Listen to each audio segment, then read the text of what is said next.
Okay. बहुत बहुत स्वागत है बच्चों आप सभी का आज की इस वीडियो में, आज के सेशन में।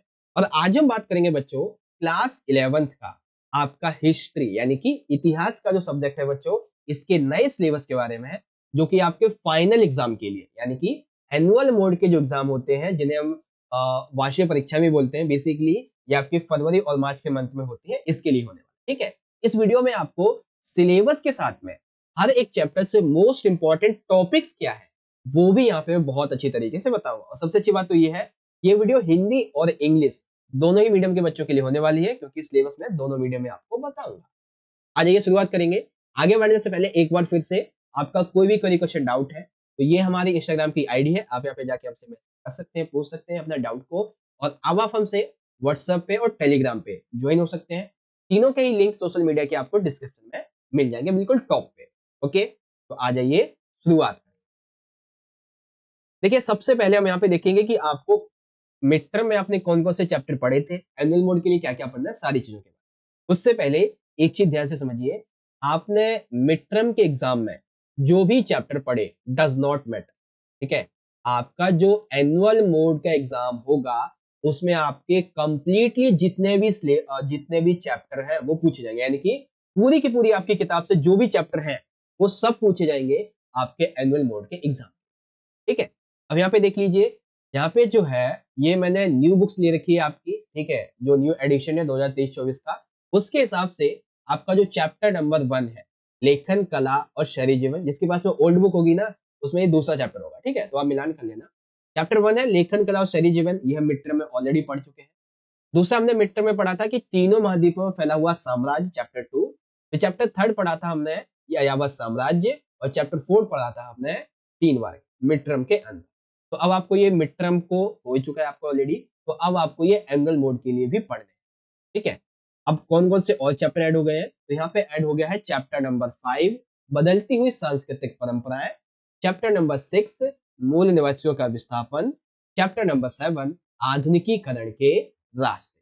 ठीक है, तो टोटल आपको जो है एनुअल मोड के एग्जाम के लिए ये 7 चैप्टर यहाँ पे पढ़ने हैं। वेल रुको, आपको डाउट हो रहा होगा है ना, चलिए डाउट को क्लियर कर देता हूँ। एक तरफ देखिए यहाँ पे मैंने न्यू बुक के अकॉर्डिंग लिखा हुआ है कि कौन सा चैप्टर पढ़ना है, एक तरफ मैंने ओल्ड बुक के हिसाब से लिखा हुआ है कौन सा चैप्टर पढ़ना है।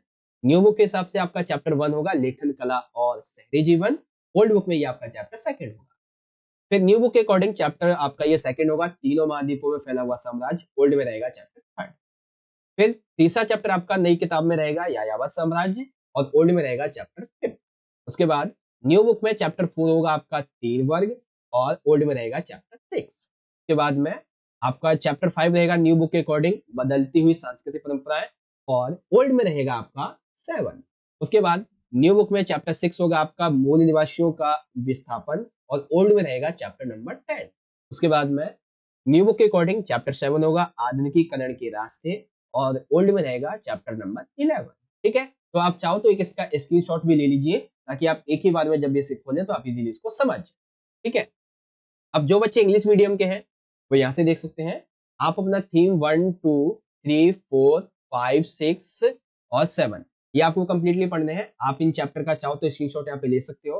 Writing city and life, an empire across the continents, nomadic empire, the three orders, changing culture traditions and displacing indigenous peoples and past to modernization, ये आपको पढ़ने हैं एनुअल मोड। ठीक है, चलिए। बहुत से बच्चों की डिमांड थी कि सर ये हिस्ट्री के सिलेबस के संबंध में आप चैप्टर वाइज जो इंपॉर्टेंट टॉपिक्स हैं ये भी करवा दीजिए, मिड टर्म के भी समझा दीजिए एक बार, और एनुअल के दोनों के एक साथ समझा दीजिए। ठीक है, आ जाइए एक एक करके समझते हैं। चलिए, सबसे अच्छी बात यह है कि इंपॉर्टेंट टॉपिक भी आपको हिंदी और इंग्लिश दोनों में ही समझने को मिलेंगे। ठीक है, तो चैप्टर 1 है हमारा लेखन कला और शहरी जीवन। वैसे तो ऑलरेडी आप पढ़ ही चुके हैं, इसमें हमने बेसिकली मेसोपोटामिया जो सभ्यता थी इसके बारे में पढ़ा था, मेसोपोटामिया के भूगोल के बारे में हमने डिस्कस किया था। ठीक है, साथ ही उसके शहरीकरण के महत्व को देखा था, व्यापार का देखा था, लेखन कला का विकास कैसे हुआ था, प्रणाली का कैसे उपयोग होता था, दक्षिणी मेसोपोटामिया की विशेषता देखी थी, शहरीकरण कैसे होता था। ठीक है, शहरों का क्या महत्व था, और एक जो व्यापारिक नगर था मारी, और एक ओ नगर था, इन सभी की विशेषताएं हमने इस चैप्टर में पढ़ी थी। इसी तरीके से इंग्लिश में भी आ जाता है। फिर हमने अपना चैप्टर नंबर 2 देखा था, तीनों महाद्वीपों में फैला हुआ साम्राज्य। ये केवल एक साम्राज्य के संबंध में था, और वो कौन सा साम्राज्य था, रोमन साम्राज्य। ठीक है, तो हमने देखा था कि रोमन साम्राज्य का आरंभिक काल कैसा था, इसके संबंध में तीसरी शताब्दी का संकट क्या था, इनका आर्थिक विस्तार क्या रहा था, लिंग साक्षरता संस्कृति कैसी थी, श्रमिकों पर नियंत्रण रखने के तरीके क्या क्या थे, ये सभी हमने पढ़े थे। ठीक है, फिर पर्वतीय प्रकाल में कौन कौन से चेंजेस हुए थे, 8 नंबर का एक क्वेश्चन बनता है, इसको भी हमने डिस्कस किया था।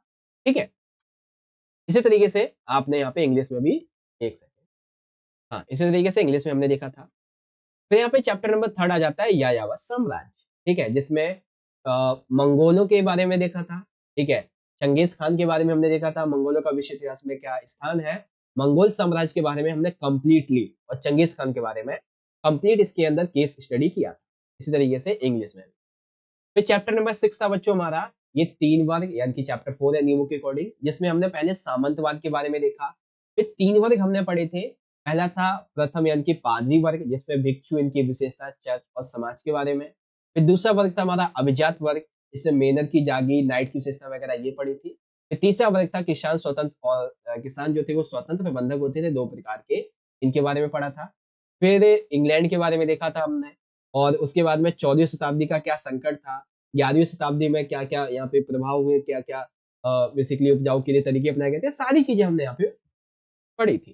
ठीक है, तो ये तो मिड टर्म में ऑलरेडी पढ़ चुके हैं, जो कि आपको एनुअल मोड के लिए भी पढ़ना है इस तरीके से इंग्लिश में, है ना। अब यहाँ पे आपके नए चैप्टर ऐड हो जाते हैं। चैप्टर नंबर 5 आ जाता है बदलती हुई सांस्कृतिक परंपराएं। अब यहाँ पे देखिए क्या पढ़ेंगे, सबसे पहले इस चैप्टर में आप पढ़ेंगे इटली के नगरों का पुनरुत्थान कैसे किया गया, विश्वविद्यालय और मानवतावाद को समझेंगे, इतिहास का मानवतावादी दृष्टिकोण क्या है इसको भी समझेंगे। ठीक है, फिर कीलाकार क्या थे, यथार्थवाद क्या थे, और यहाँ की वास्तुकला के बारे में समझेंगे। उसके बाद जो प्रथम मुद्रित पुस्तकें थी, ये कैसे इनकी शुरुआत हुई, क्या इनकी लाभ थे, क्या इनकी विशेषताएं थी, इन सभी के बारे में पढ़ेंगे। उसके बाद में ईसाई धर्म के अंतर्गत क्या क्या वाद विवाद आए थे। ठीक है, कोपरनिकस की क्रांति की बात आएगी, तो और ईसाई धर्म के अंतर्गत ब्रह्मांड का अध्ययन किया गया, इसकी बात आएगी। 14वीं शताब्दी में यूरोप में क्या पुनर्जागरण हुआ था या नहीं हुआ था, वो सारा कॉन्फ्लिक्ट इस चैप्टर में हम समझेंगे। ठीक है, तो आप टेंशन मत लीजिए, आपके लिए मैं चैप्टर वाइज दिया बच्चों, चैप्टर वाइज जो एक्सप्लेनेशन वाली वीडियोस है वो बहुत जल्दी लेके आने वाला हूँ। साथ ही आप इस सेशन के खत्म होने के बाद में कमेंट में बता दीजिएगा अगर आपको जल्दी से जल्दी ऐसी वीडियोस चाहिए तो। ठीक है, उसके बाद चैप्टर नंबर 6 आ जाता है हमारा मूल निवासियों का विस्थापन। इसमें आप पढ़ेंगे यूरोपीय साम्राज्यवाद के बारे में। ठीक है, मूल निवासी होते क्या है, इनकी क्या विशेषताएं हैं, और मूल निवासियों की जो यूरोपीय लोग थे इनसे इनका क्या मुकाबला हुआ, मूल निवासियों के प्रति पारंपरिक धारणाएं क्या थी, इनको अपनी जगह से इनकी बेदखली क्यों कर दी गई, कैसे कर दी गई, क्या तरीके अपनाए गए थे, वो सारी चीजें यहाँ पे आ जाएंगी। ठीक है, उसके बाद गोल्ड रश और उद्योग की वृद्धि कैसे हुई, गोल्ड रश से क्या क्या बदलाव हुए थे ये पढ़ेंगे। फिर संवैधानिक अधिकार और बदलाव की लहर पढ़ेंगे ऑस्ट्रेलिया के अंदर। ठीक है, तो ये मूल निवासियों के विस्थापन के बारे में यहाँ पे बातें हमें पढ़नी है चैप्टर नंबर 6 में। उसके बाद आ जाता है चैप्टर नंबर 7 आधुनिकीकरण के रास्ते। इसमें बेसिकली ये चैप्टर आपका 2 पार्ट में डिवाइड है, एक तो जापान का है, दूसरा है चाइना। तो पहले आप जापान की राजनीतिक व्यवस्था के बारे में पढ़ेंगे, जापान में मेजी पुनर्स्थापना कैसे आई, कैसे ये उदित हुई। ठीक है, फिर इन्होंने अर्थव्यवस्था का आधुनिकीकरण कैसे किया, औद्योगिक मजदूरों के साथ में कैसे बर्ताव होते थे, राष्ट्रवाद कैसे आक्रामक हुआ। ठीक है, आधुनिकता आधुनिकता पर विजय कैसे प्राप्त की, पश्चिमीकरण और परंपरा जो थी उसका कैसे विकास किया गया, मेजियो ने क्या क्या बदलाव किए, क्या क्या विकास किया, वो सब कुछ यहाँ पे पढ़ेंगे। और फाइनली जब हिरोशिमा और नागासाकी पे बम गिराए जाते हैं उसके बाद में ये एक वैश्विक आर्थिक शक्ति कैसे बनता है ये भी पढ़ेंगे। फिर चाइना की बात आ जाती है, तो चाइना में साम्यवादी दल का उदय कैसे हुआ इसको समझेंगे, और नए जनवाद की स्थापना इस टाइम पीरियड में कैसे हुई, फिर दर्शनों का टकराव और 1978 से शुरू होने वाले सुधार इसको पढ़े। ठीक है, तो चैप्टर नंबर 7 से ये कुछ बातें हमें यहाँ पे पढ़नी है। ओके, एक बार मैं आपको कंफर्म करवा देता हूँ, आप देख लेना, ये आप इसका एक स्क्रीनशॉट ले लो। ठीक है, इसका एक स्क्रीनशॉट ले लो, न्यू बुक और ओल्ड बुक के हिसाब से आपको समझ में आ जाएगा इस तरह से। ठीक है, तो बाकी की बातें यहाँ पे इंग्लिश में आती है तो आप देख सकते हैं। और रही बात चैप्टर वाइज इंपॉर्टेंट टॉपिक्स की, तो वो मैंने अभी अभी आपको करवा दी है। चैप्टर 1 लेखन कला शैली जीवन, उसके बाद तीनों महाद्वीपों में फैला हुआ साम्राज्य, रोमन साम्राज्य की बात, फिर यायावर साम्राज्य यानी कि मंगोल और चंगेज खान की बातें, 3 वर्ग में 3 वर्ग 14वीं 11वीं शताब्दी के बारे में, फिर बदलती हुई सांस्कृतिक परंपराएं आ जाती हैं, एंड देन मूल निवासियों का विस्थापन, और आ जाता है आधुनिकीकरण के रास्ते। मैं चाइना और चीन की बात की। ठीक है, तो इस तरह से आज के इस सेशन का अच्छा, आधुनिकीकरण के रास्ते का इंग्लिश में देख लो, पैथ्स टू मॉडर्नाइजेशन, जापान और चाइना। इसके बारे में आप पढ़ेंगे, यहाँ पे देख सकते हैं। ठीक है, इस तरह से आज का ये जो हमारा सेशन था इंग्लिश के लिए, वो यहाँ पे इंग्लिश नहीं सॉरी हिस्ट्री के लिए वो यहाँ पे कंप्लीट होता है। फिर भी हिस्ट्री के सिलेबस के बारे में कोई डाउट, कोई क्वेश्चन है तो ये हमारे इंस्टाग्राम की आईडी है, आप जाके मैसेज कर सकते हैं। वीडियो अच्छी लगी हो तो लाइक करो, अपने दोस्तों के साथ में ज्यादा से ज्यादा शेयर करो, और साथ ही अगर आपने अभी तक हमारे चैनल को सब्सक्राइब नहीं किया है आप कर लीजिए, और सब्सक्राइब करने के बाद में जो बेल नोटिफिकेशन होता है उसे ऑल पे सेट कर देना, ताकि आने वाली हर एक वीडियो की नोटिफिकेशन आप तक सबसे पहले पहुंच पाए। ठीक है, तो इस तरह से हिस्ट्री के सिलेबस की वीडियो को यहाँ पे हम एंड करते हैं। व्हाट्सअप, टेलीग्राम, इंस्टा का लिंक आपको डिस्क्रिप्शन में मिल जाएगा, वहां से जाके फॉलो कर लीजिए। ठीक है, चलिए मिलते हैं आपसे अगली वीडियो में, तब तक के लिए आप पढ़ते रहिए, अपना ख्याल रखिएगा। बहुत बहुत धन्यवाद। जय हिंद, जय भारत, वंदे मातरम।